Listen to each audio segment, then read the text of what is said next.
It's worth noting just how radical these Democrats are. President Biden is in the White House, that's true. But in the Senate, Senate Democrats have the slimmest majority possible.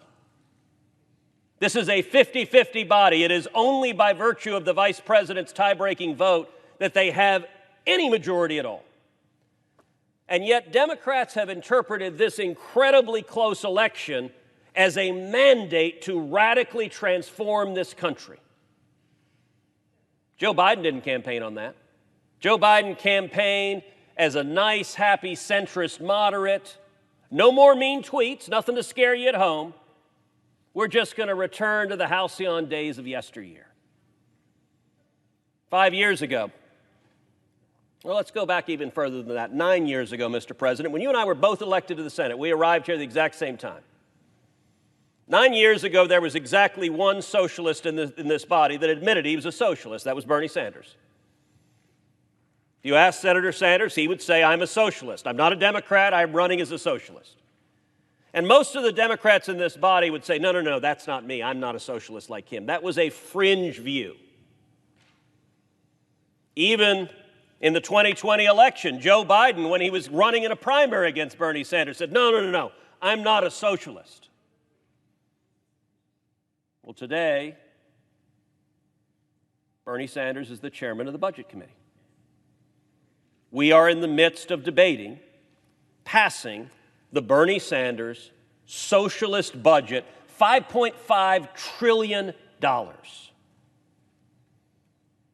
That's radical. That is extreme.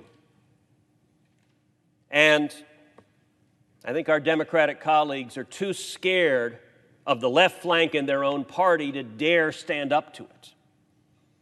Now, in addition to the reckless spending, to the reckless taxes they're trying to ram through, to the massive debt they're trying to ram through, we also have a radical agenda across the country, including on our southern border, where we are facing a crisis on our southern border.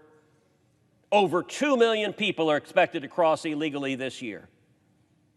The highest rate of illegal immigration in 21 years, and congressional Democrats refuse to do anything about it. Joe Biden and Kamala Harris have handed the agenda over to the open border radicals, and we're seeing a public health crisis, we're seeing a national security crisis, we're seeing a humanitarian crisis as a result.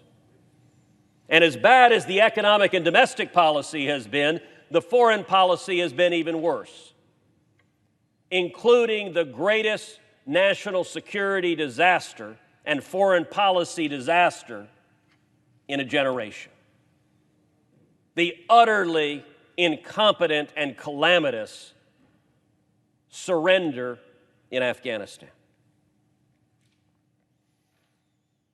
All of that extreme agenda is being pushed by Joe Biden and Chuck Schumer and Nancy Pelosi. Which brings us to our present crisis, the debt ceiling crisis. Our national debt is roughly $29 million, and yet Democrats want to add trillions more to that. How many trillions? We don't know. They're battling within their conference just how many trillions more to saddle this country, but it's going to be a lot. But you know the curious thing? This crisis is 100% manufactured by Democrats. Why is that? Because for the entirety of this Congress, Democrats have had complete 100% power to raise the debt ceiling anytime they wanted. How is that? Well, ordinarily in this body, the way legislation moves, it needs 60 votes to move. It's called the legislative filibuster. But there's an exception to that, and it's a big exception. It's called budget reconciliation. It comes from the Budget Act of 1974.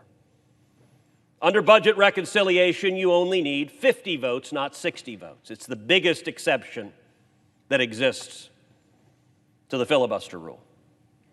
Democrats, unfortunately, have 50 votes in this body. They have a majority in the House, and they have the White House. That means Democrats using budget reconciliation, and it is clear, by the way, that you can raise the debt ceiling using budget reconciliation. Democrats could have raised the debt ceiling in January. They didn't. They could have raised the debt ceiling in February. They didn't. They could have raised it in March or April or May or June, July, August, September. They didn't. We're in October. Democrats could have raised the debt ceiling today.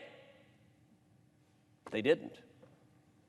They could have done it with only Democratic votes, and there was not a single thing Republicans could have done to stop them. They know that. They don't dispute that. So why are we facing a crisis? If for 10 months Democrats could have done this anytime they wanted, why didn't they? Well, because there are at least some Democrats who realize drowning the nation in debt and spending and taxes is not popular back home. The voters don't like it. And so instead, Majority Leader Schumer has not once, not twice, 3 times tried to move a legislative vehicle to raise the debt ceiling that requires 60 votes. He didn't have to do it. He could have done it using reconciliation, using only Democratic votes. He had total power to do that.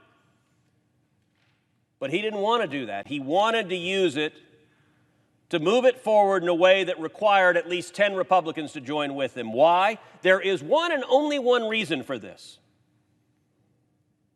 Mr. President, I would challenge any Senate Democrats to ask Majority Leader Schumer if there's any other reason he proffered for not doing what he could have done at any time, day or night. The only reason is to obscure accountability. The only reason is to blame some of that debt on Republicans so that Senate Democrats could claim, hey, both parties did it. What the Democrats are doing right now is unprecedented. It is radical. And they know it and they're scared of it. So what are we seeing instead? We're seeing Chuck Schumer tell the American people we're on the verge of a default. We're seeing Joe Biden threaten that the United States will default on our debt. We're seeing the Treasury Secretary threaten that the United States will default on our debt. Joe Biden's threats to default on the debt are wildly reckless and irresponsible. Let me be clear so that no one is confused. The United States should never, ever, ever default on our debt. Period. All 100 senators in this chamber agree with that. There is not a single senator in either party who believes the United States should default on our debt. Why does Joe Biden go on national television and threaten to default on the debt when he could have raised the debt ceiling any time he wanted? Because he's playing a game of political brinksmanship, threatening a calamitous result on the American economy because he wants to browbeat Republicans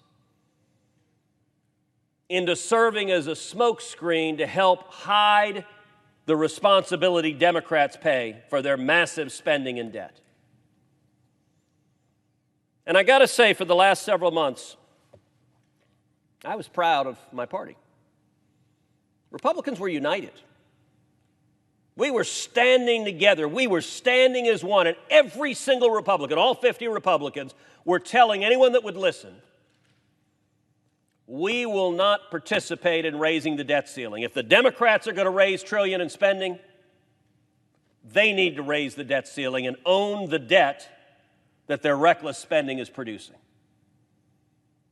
Our party was completely united. The Republican leader and he and I have had significant disagreements over the years.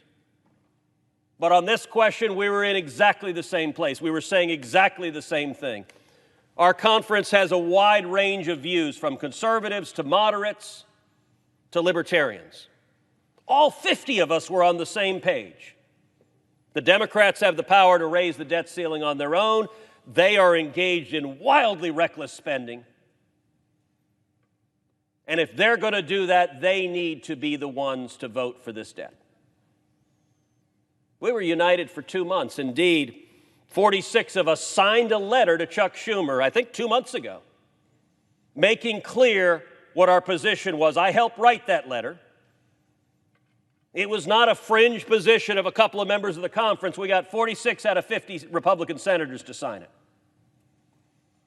So Schumer knew, Pelosi knew, Biden knew. But they chose to engage in reckless brinksmanship. Now, I believe the end result of this game of chicken was clear. That Democratic leader Schumer